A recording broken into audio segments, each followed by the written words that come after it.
This is one of the most documented and disturbing paranormal cases in United States history.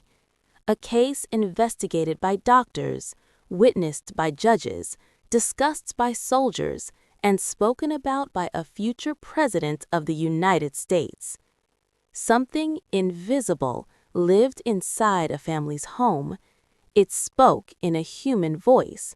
It physically attacked people, and according to historical records, it murdered a man.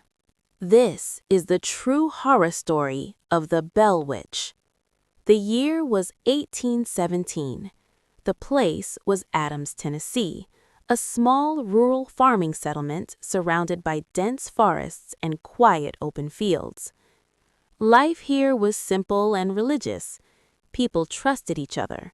Crime was almost unknown. Fear was almost unknown. At the center of this quiet life lived John Bell, a respected farmer and landowner. John Bell was known as an honest man, a family man, a regular churchgoer. He lived in a large wooden farmhouse with his wife Lucy and their children. No one in Adams could have imagined that this house would soon become the most feared place in the region. One late afternoon, as the sun began to set, John Bell walked through his cornfield. Something felt wrong. The air was unnaturally still. There were no insects, no birds, no sound at all. Then he saw it. Standing between the rows of corn was a strange creature. At first glance, it appeared to be a large dog, but as John looked closer, his body froze. The creature's shape was wrong, its posture was unnatural, and its eyes were glowing, not reflecting light, but producing it. John raised his rifle and fired. The sound echoed across the field, but when the smoke cleared, the creature was gone. There were no tracks, no blood, no explanation. John told no one. That silence would cost him everything. That very night, the Bell family heard something that would forever destroy their sense of safety. Knocking, not on the door, inside the walls. At first, it was faint, then louder, then violent. Scratching sounds crawled across the wooden walls, as if something trapped inside was desperately trying to escape. Beds began to shake. The children screamed in terror. John searched the house with a lantern. There was nothing, but the sounds did not stop. They returned the next night, and the next, and the next. Weeks passed. The activity grew worse. Heavy footsteps moved through empty rooms. Chains dragged across the wooden floors. Something invisible pulled blankets from sleeping children. Beds were lifted and thrown across rooms.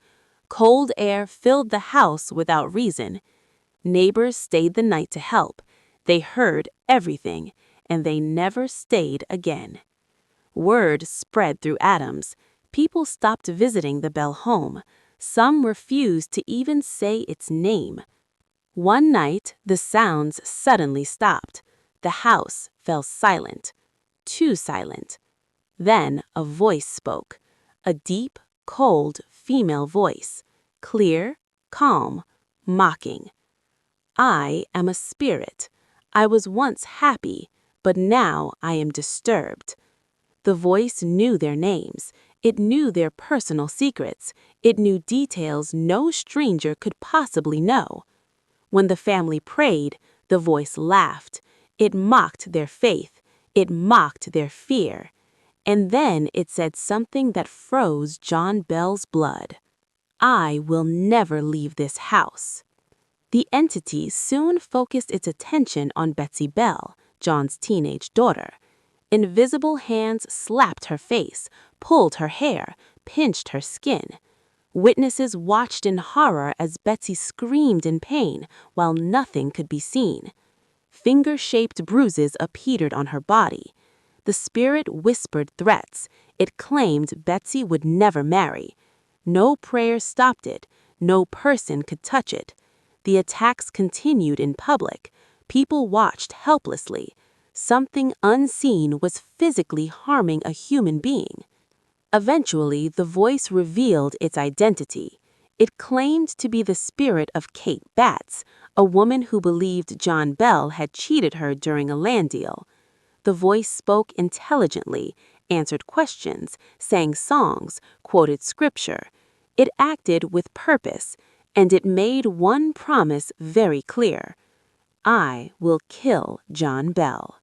Soon after, John Bell became mysteriously ill. His throat began to tighten. He could barely speak. He could barely swallow. Doctors examined him. They found nothing wrong. As his condition worsened, the voice mocked him. One morning, a strange black vial appeared beside his bed. No one had brought it. The voice laughed. It said, I gave him the poison. John Bell died shortly after. At John Bell's funeral, something unimaginable happened. The voice returned. It laughed. It sang. It mocked the grieving family. Witnesses later confirmed hearing it clearly. The thing that had tormented them for years was celebrating. After John Bell's death, the activity slowly faded. The voice announced it would leave, but it made a final promise. I will return in 7 years. The Bell family eventually abandoned the house. To this day, people report strange experiences near the property and the nearby Bell Witch Cave. Whispers, scratches, sudden overwhelming fear. Historians agree on one thing: something real happened here, something intelligent, something evil, and maybe it never truly left.